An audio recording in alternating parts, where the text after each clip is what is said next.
ബിജെപിയുടെ പ്രതിനിധിയാണ് ചോദിക്കാനുള്ളത്. ഞാൻ ഇവരോട് വെറുതെ ബുദ്ധിമുട്ടിക്കുന്നൊന്നുമില്ല. 50 രൂപ പെട്രോൾ എവിടെയെന്ന് ചോദിച്ചാൽ ബുദ്ധിമുട്ടിക്കുന്നില്ല നിങ്ങൾ. പിന്നെ ഞങ്ങളുടെ അക്കൗണ്ടിലേക്ക് 10 ലക്ഷം തരുമെന്ന് പറഞ്ഞതും ഞങ്ങൾ ബുദ്ധിമുട്ടിക്കുന്നില്ല. പക്ഷേ ഞങ്ങൾക്ക് തരാമെന്ന് പറഞ്ഞ ഓരോ തൊഴിലവസരങ്ങൾ, യുവാക്കൾക്ക് തരാമെന്ന് പറഞ്ഞ തൊഴിലവസരങ്ങൾ 10 കോടി തൊഴിലവസരങ്ങൾ തരാമെന്ന് പറഞ്ഞത് എവിടെ പോയി? ഞങ്ങൾക്ക് ഇനിയെങ്കിലും തരുമോ അത്? തീർച്ചയായിട്ടും, കാരണം അത് തന്നുകൊണ്ടിരിക്കുകയാണ്. താങ്കൾക്ക് അതിനെ കുറിച്ച് അറിവില്ലാത്തോണ്ട് പറയട്ടെ. ഉത്തരം പറയട്ടേന്നേ. നിങ്ങൾക്ക് വരേണ്ടത് 50 രൂപയുടെ പെട്രോള്. 50 രൂപയുടെ പെട്രോള് അത് 100-ലാക്കിയത് BJP സർക്കാർ. പറഞ്ഞോളൂ, അങ്ങ് പറഞ്ഞോളൂ. ഓക്കെ, പറഞ്ഞോളൂ. അവർ പറഞ്ഞോട്ടെ. അത് BJP സർക്കാരല്ല ഈ പറയുന്ന 50 രൂപയുടെ പെട്രോൾ 100-ലാക്കിയിട്ടുള്ളത്. രണ്ടാമത്തെ കാര്യം, തൊഴിലവസരങ്ങൾ. നിങ്ങൾ കഴിഞ്ഞ ആഴ്ചയും കണ്ടിട്ടുണ്ടാവും. ഇന്ന് നരേന്ദ്രമോദി സർക്കാർ കഴിഞ്ഞ 1 വർഷം കൊണ്ട് 12 ലക്ഷം അഭ്യസ്ത വിദ്യർക്കാണ് തൊഴിലവസരങ്ങൾ നൽകിയിട്ടുള്ളത്. അത് കേന്ദ്ര സർക്കാരിന്റെ.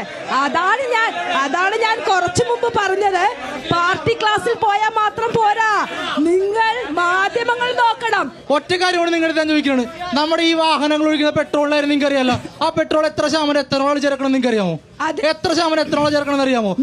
റിലയൻസ് പോലുള്ള കമ്പനികൾക്ക് പൈസ കൂട്ടുവാൻ വേണ്ടി, അവർക്ക് പോക്കറ്റിലേക്ക് പൈസ കയറുവാൻ വേണ്ടി 50% വരെ എത്തനോളം ആരെയാണ് നിങ്ങൾ പറയുന്നത്?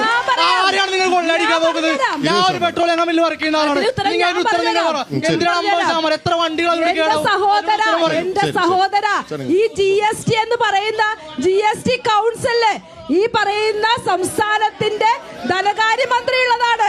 അതിന്റെ GST ഒഴിവാക്കാൻ വേണ്ടി നമ്മളുടെ സംസ്ഥാന ഈ പറയുന്ന നമ്മുടെ ഫിനാൻസ് മിനിസ്റ്ററെയും കൂടി വിളിച്ചിരുത്തി GST ഒഴിവാക്കുന്ന നടപടികൾ മുന്നോട്ട് കൊണ്ടുപോയി. ആരാണ് ആ GST ഒഴിവാക്കുന്നതിന് മൊഴിഞ്ഞു നിന്നത്? ഈ കേരള സംസ്ഥാനത്തിന്റെ ധനകാര്യമന്ത്രിയാണ് അത് GST ഒഴിവാക്കുന്നതിന് മാറി നിന്നത്. സഹോദര, താങ്കളുടെ പ്രശ്നം ഈ സംസ്ഥാന സർക്കാർ തീർക്കാൻ കഴിയും. താങ്കളുടെ പ്രശ്നം ഈ സംസ്ഥാന സർക്കാർ കഴിയും. കാരണം അതിൽ 33% GST ഒഴിവാക്കിയാൽ ആ 33% GST ഒഴിവാക്കേണ്ട GST കൗൺസിലിലെ അംഗമാണ് താങ്കളുടെ ധനകാര്യമന്ത്രി. ഒന്ന് ആ ധനകാര്യമന്ത്രിയോടൊന്ന് പറയൂ. നിർമ്മലാ സീതാരാമൻജി റെഡിയാണ്. പറയൂ. GST ഇപ്പൊ കേന്ദ്രത്തിൽ ചുമത്തുന്നല്ലേ? GST കൗൺസിലല്ലേ തീരുമാനം? കൗൺസിൽ ഒരു അംഗമാണല്ലോ ഇവിടുത്തെ ധനകാര്യമന്ത്രി. അല്ല, അദ്ദേഹം ഒരു തീരുമാനം പറഞ്ഞാൽ മതിയോ? ഇന്ന് വരെ GST കൗൺസിൽ ആ തീരുമാനം പറഞ്ഞിട്ടുണ്ടോ? താങ്കളൊന്ന് ധനകാര്യമന്ത്രിയോട് പറയൂ.